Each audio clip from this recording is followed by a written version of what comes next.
Together or one of us? Right now. Okay. Should we understand this ID or you want or after? Shall we start? Sure. Okay. Welcome everybody. It's a great pleasure to be here today. I'm kind of having to look around corners, but I'd really like to welcome Nottingham. Very excited to meet them in real life. And our chair of trustees, Caroline Air, and all you people from anywhere to work here, especially the staff show who shared screen time, Dr. Cameron's job, who's in charge of the program and is the most important piece of the program. I'm actually extremely grateful to have worked on this project. When I was thinking about today, I sort of thought where we are right now is actually a really terrible place, but it's also a really wonderful place. Where we're standing right now, I think represents what is the very worst and very best of humanity. Because terrible things happening and then wonderful people trying to make it better. And that's just what we have to deal with in this world and life, but thank God that we have to deal with it. I think I met Fiona a few years ago, charity with trustees to refurbish the forensic suite. And then Fiona shared with me there was a vast open area. We'd love to have a suite on there one day, where we could introduce children to go into the depths of a space in the middle of the night and sleep. And I was just so struck by that fact that we had put it in and went to trustees and they were bar none absolutely lost supportive. So we have invested quite a lot of money to make it happen. And it's too bad that it has to be a charity to do this. But that's here we are, and we're so grateful to our supporters in the charity. So I'd like to Fiona, who's standing beside me right now in this strange setup. So Fiona, stop. Thank you, Barbara, for sharing some words this morning. And I want to thank Nottingham University Charity and the Crime Commission Office for their very generous donations to make it possible to not only those pediatric forensic free-run examinations, but today the video interview, which I'm thanking everybody on behalf of myself and the other staff that work in this group, but really on behalf of children and people in Nottingham, Derbyshire, Lincolnshire, Leicestershire, Northamptonshire, who will all get the opportunity to come and tell their stories about the awful things that happen for children and young people who are subject to sexual violence. And when I first started working in the field over 20 years ago, we used to do the examination in think sessions. And one particular young person, quite late at night, some late evening, 12-year-old girl, who was subjected to a very serious sexual violence in her own home.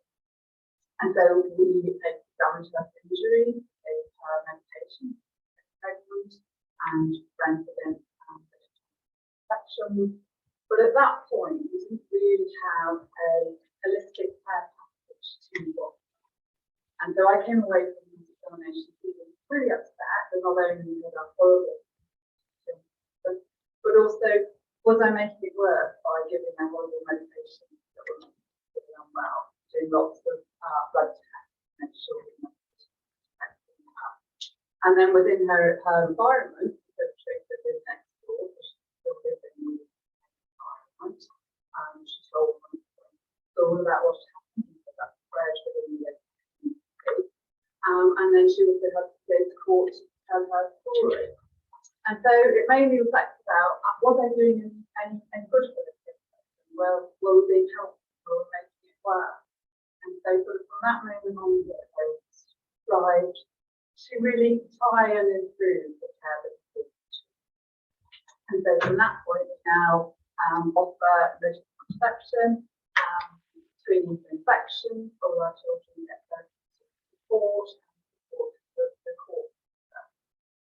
And now, 2018, because they started examination, we've got a fit examination. Children come to a child and young person 20 years free, where they'll be offered tea and coffee and food to eat, they can take their time, we can offer them showering after examination, toiletries, and a much better experience. As a consequence, the number of children coming through has increased. And hopefully, with them having a recent experience in the examination, then they are able to tell their story as well. Because they have a stressful time in the examination, that can be a barrier.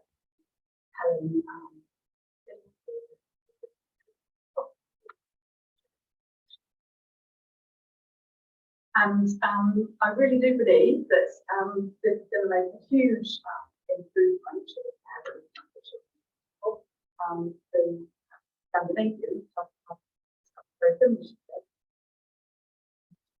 What they do is four times the number.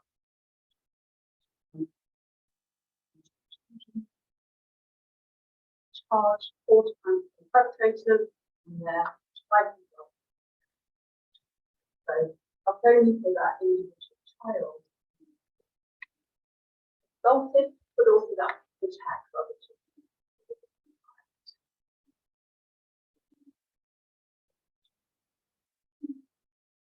So I'm really excited that we're all here today and we've got people from all aspects of work that we do. And I think now we're just going to cut the ribbon so we can go through and see the video in between. Just how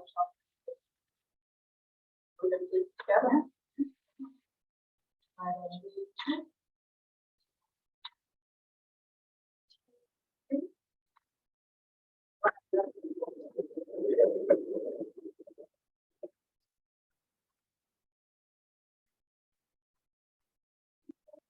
Bye.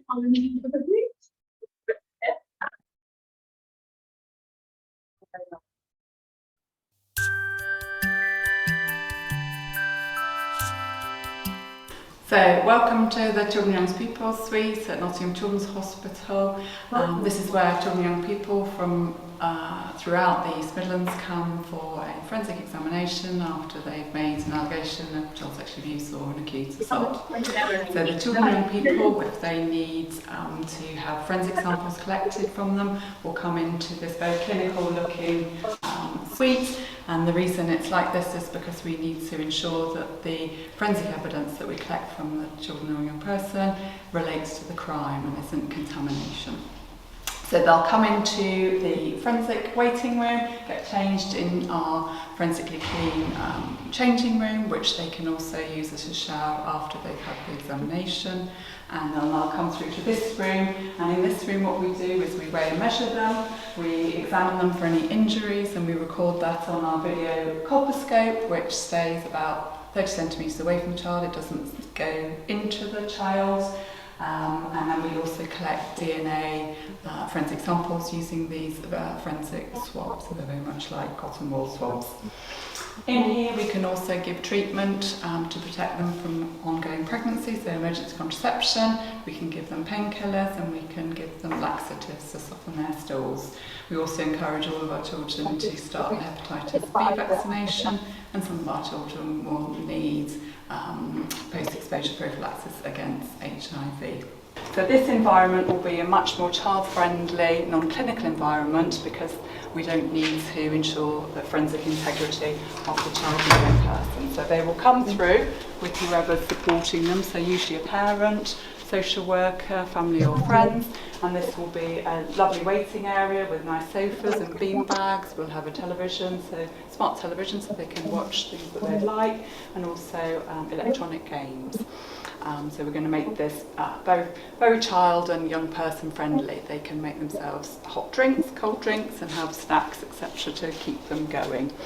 So if you can see, moving through to the video interview suite, we've got this extra divide and door, and that's not only to reduce noise pollution so that we can hear the children's stories, but also as a psychological divide, because what we want is the children to feel safe to tell us what's happened to them, and children will often worry that their parents might overhear what they're saying and therefore they might not tell us exactly what's happened.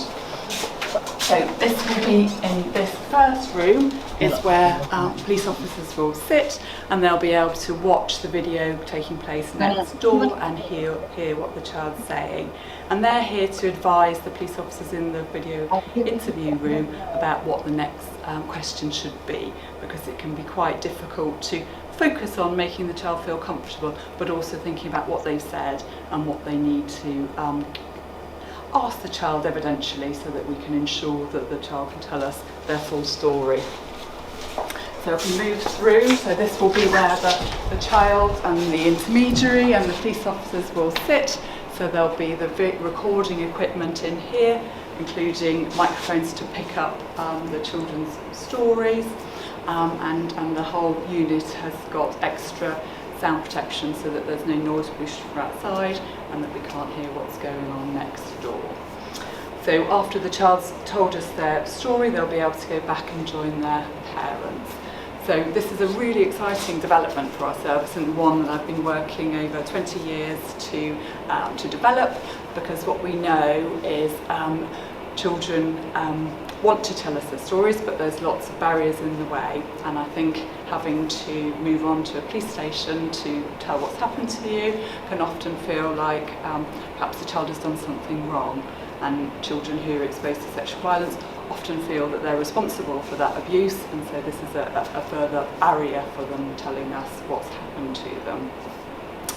And what we know from our Scandinavian colleagues who've had children's houses, they're a one-stop shop for having an examination and a police video interview at the same in the same location, is that the number of charges against perpetrators of sexual violence in children has increased by 4 times, and then the number of successful prosecution has gone up twice. And actually what we want to do within our service is not only support the children and young people medically and psychologically after they've been sexually abused, but we also want to make sure that we successfully prosecute perpetrators of sexual violence against children.